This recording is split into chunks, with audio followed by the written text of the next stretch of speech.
से पूछताछ में बड़ा खुलासा हुआ है और खुलासा ये हुआ है कि कोड वर्ड का इस्तेमाल हो सकता है कि बातचीत में उससे किया हो। फूफी और फल कोड वर्ड का जिक्र किया गया।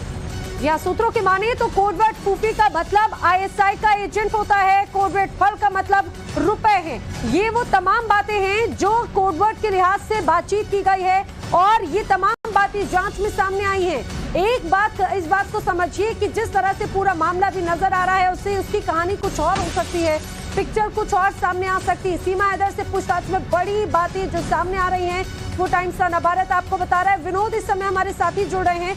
विनोद, जरा बताइए कि किस तरह की लोकेशंस के बारे में, क्या कोडवर्ड के बारे में जानकारी पूछताछ में अभी तक सामने आई है?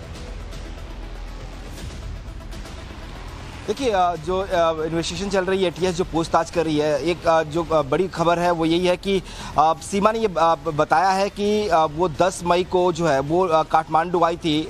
वहाँ से वो पोखरा गई बाई वैन कार और पोखरा से बस के जरिए वो दिल्ली तक, रघुपुर जो ग्रेटर नोएडा का रघुपुरा इलाका है वहाँ तक गई थी।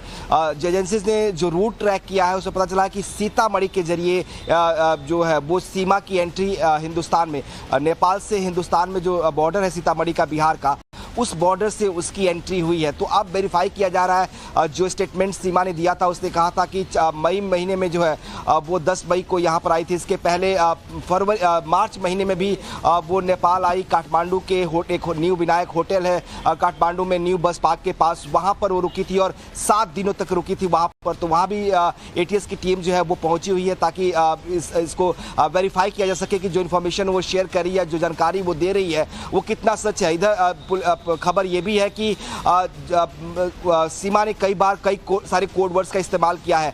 जो सीमा का जो लवर है सचिन, उससे भी पूछताछ हुई है और उससे पूछा गया कि क्या सीमा ने कभी अपने बातचीत में या नेपाल पाकिस्तान बातचीत के दौरान, किसी के दौरान कभी फूफी या फल शब्द का इस्तेमाल किया था, क्योंकि एजेंसीज मानती हैं कि ये कोड वर्ड है आईएसआई का जिसमें पाकिस्तान और पैसे से जुड़े हुए वर्ड हैं। तो क्या इसका कभी इस्तेमाल सीमा ने किया? ये सवाल सीमा से भी था और सचिन से भी था कि कभी घर में बात करते वक्त या किसी से मोबाइल फोन पर बात करते वक्त सीमा ने या चैटिंग के दौरान इन शब्दों का इस्तेमाल किया था क्या, ताकि इसे एस्टैब्लिश किया जा सके कि सीमा के रिलेशन क्या पाकिस्तान में थे या नहीं। क्योंकि अभी तक जो बातें फैक्ट सामने आई है, ये माना जा रहा है कि उसके 2 रिलेटिव, एक भाई और चाचा जो है पाकिस्तानी आर्मी में है, तो उसके रिलेशंस कैसे हैं और वहाँ पे किन लोगों से संपर्क में थी, क्या हिंदुस्तान आने के बाद वहाँ फोन करती थी या उनके लोगों संपर्क में थी, ये जानने की कोशिश की जा रही है।